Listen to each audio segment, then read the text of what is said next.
Barakallahu fiik Pak Juri. Semoga Allah Azza wa Jalla memberikan jalan keluar dari kesulitan yang sedang dialami dengan jalan keluar yang benar lurus.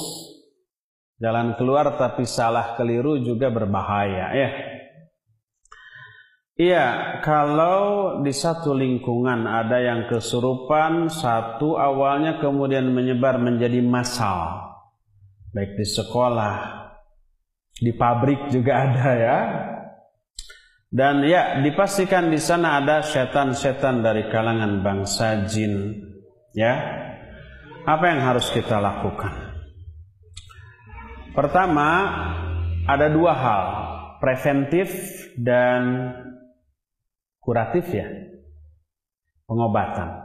Preventif tingkatan pencegahan, ya, adalah membekali seluruh orang yang ada di sana, siswa-siswi, guru, termasuk karyawan di suatu pabrik, dengan iman, dengan tauhid yang lurus. Bagaimana caranya? Ya, suburkan pengajian di tempat itu. Para bos, para direktur dari sebuah instansi pendidikan di sekolah, kepala sekolah dan pengurusnya, jangan melulu memikirkan duniawi semata-mata. Nanti begitu iman mereka rapuh, ya.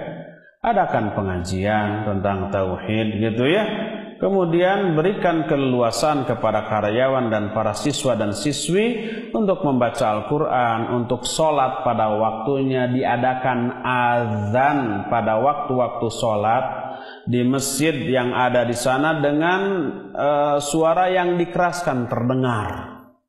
Maka setan-setan yang ada di sana akan lari sejauh-jauhnya menghindari tempat seperti itu. Sekarang jangankan setan dari kalangan bangsa jin, manusia saja yang jauh dari agama. Manusia itu umpama tukang mabok, tukang judi, tukang maksiat, nggak pernah sholat. Apa dia betah nggak berada di lingkungan sekitar masjid, sekitar pesantren, sekitar lingkungan yang banyak pengajiannya? Nggak akan betah. Itu manusia. Apalagi bangsa jin, jin-jin yang kafir. Dia akan lari sejauh-jauhnya, menghindari azan, menghindari bacaan Al-Quran, menghindari kajian-kajian tauhid, maka dia akan lari sejauh-jauhnya. Jadi suburkan pengajian di tempat itu, ya. Bukan mengundang dukun kemudian membentengi dengan benteng pagar gaib kata mereka. Enggak itu. Semakin demen itu bangsa setan di sana ya. Itu yang pertama. Preventif. Dikondisikan lingkungannya sehingga islami, sehingga lebih terkesan suasana religiusnya daripada suasana kemaksiatan. Tapi kalau di sekolah di sana banyak kemaksiatan ya, banyak bikin panggung kemudian musik, nyanyian, aurat terbuka, setan demen banget. Itu yang pertama. Kedua, kalau itu terjadi, ya, sebaiknya panggil orang berilmu yang pemahamannya lurus dan ahli ibadah yang dekat di sana. Lakukan ruqyah syar'iyah, ya.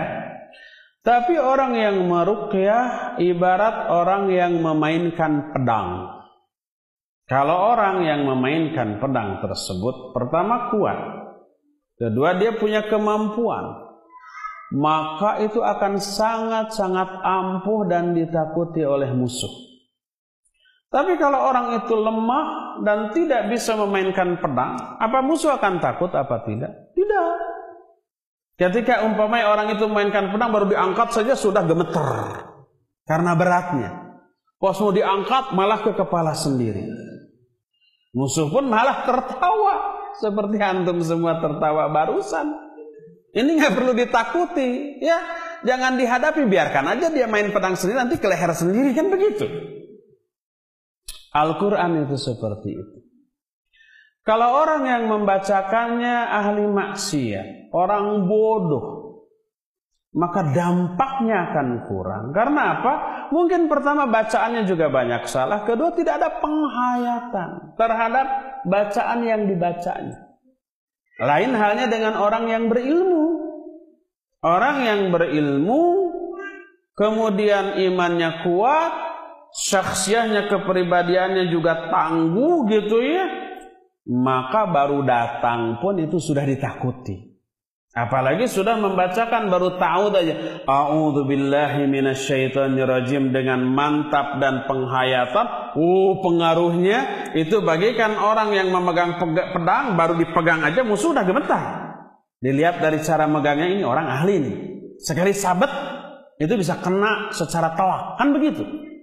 Orang yang berilmu, imannya kuat, ahli ibadah, akhlaknya mulia, jauh dari maksiat, keyakinannya kuat, baru ta'awudz saja dia sudah teriak-teriak. Oleh karena itu, kadang-kadang ada orang yang membacakan ayat, orang yang kesurupan itu malah mengikuti, malah mendahului. Dibacakan ayat kursi, saya juga hafal, terus dia mendahului. Dibacakan surat yang lain, saya juga hafal, terus mendahului. Apa yang terjadi? Down mentalnya, nggak mempan. Akhirnya dia bingung, ya.